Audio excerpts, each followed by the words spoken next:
Welcome to the program. A few moments ago, health workers through their union leaders have decried the directive given by the Salaries and Remuneration Commission yesterday on how to share the 3 billion shilling welfare package from President Uhuru Kenyatta.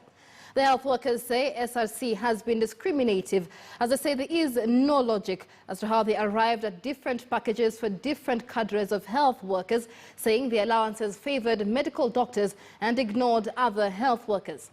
Our reporter Emmanuel Toh is joining us live with more details on the same. Emmanuel, health workers seem to feel aggrieved by how this package was shared. What are their major grievances on this? Well, thank you very much, Michelle. It has been a very quick rejoinder from the health workers unions saying that the money that was distributed by SRC or approved by SRC yesterday was discriminatory in a way that medical doctors, pharmacists and dentists were given a lion's share of that, yet most of them are just sitting at home. And I'm joined by Kenya National Union of Nurses Secretary General Seth Panyako to just put that into perspective. Karibu Mheshimiwa, please tell us what are your comments into that, and what has necessitated you to give such comments on that approval? Our position as leaders of the trade unions in health sector is that we have totally rejected the matrix that has been approved by Salaries and Remuneration Commission. And we want to be very categorical that we have no issue with the Salaries and Remuneration Commission, because the SRC stated clearly in the letter that it had endorsed what was presented before it. So it means the problem is between the AFI House and the Ministry of Public Service and Ministry of Public Service. Our issue, for example, is that we have doctors sitting in AFI House. They are going to get 20,000. While a doctor who is working, who is in isolation room in Bakadi, is going to get 20,000. A dentist who has closed the clinic and now they are now at home, because dentists sometimes is not actually essential as such, is sitting at home, while a pharmaceutical technologist and public health officers are concerned with fumigation of where the patient has been.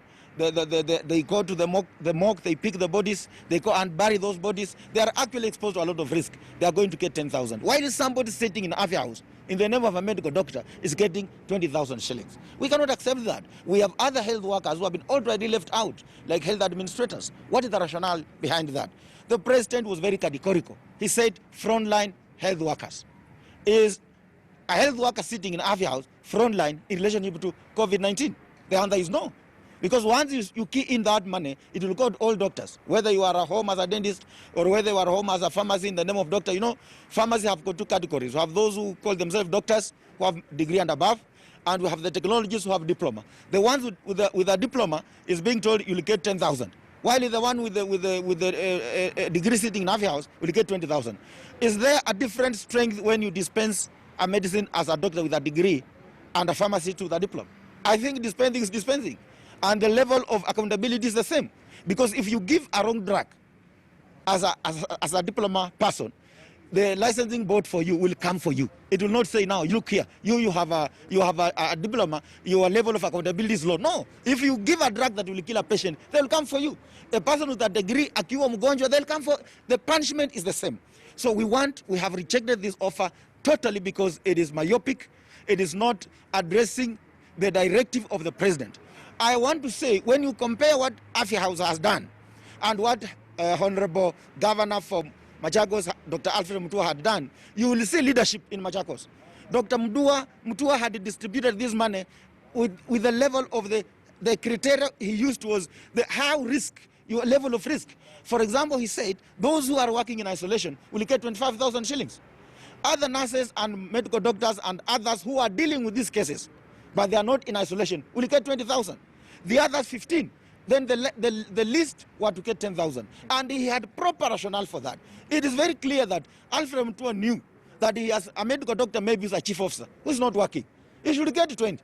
But a medical doctor who is on the front line, who is working with, who is treating those patients, 25,000 shillings. So we are saying that we have totally rejected that. We are supporting the president, but this cartel in AFI House must be dismantled. Thank you very much. That has been Seth Panyako, and I'll be joined by one more, the Secretary General for Kenya Union of Clinical Officers, to just give some views on the strike that is expected on 18th. So please tell us, what are you going to do? Are you going to continue with that strike, and what are the latest on that? Thank you very much. My name is George Gibore. Absolutely, the strike still stand. Our issues that was given under the grievances on our strike notice have not been addressed, and that is to confirm that our strike is still standing. And all our members have been called actually to adhere to our instruction as their leaders, and we will follow, and we will be able to push that those issues be addressed conclusively. One, we are saying that our health workers their safety has not been prioritized. Two, they have not been trained. Three, harmonization of risk allowance in accordance to the riskiness that involve the health workers. In any case, we have been stabbed on the back by the new circular. So we are saying, actually, there is more discrimination, and this is to confirm that what we have been alleging is true, and our health workers will stand to protect themselves, because the government cannot protect them. Thank you very much. Thank you. Well, thank you very much, Michelle. That is the latest from this side. Remember that KMPDU had said that they accept the offer in totality.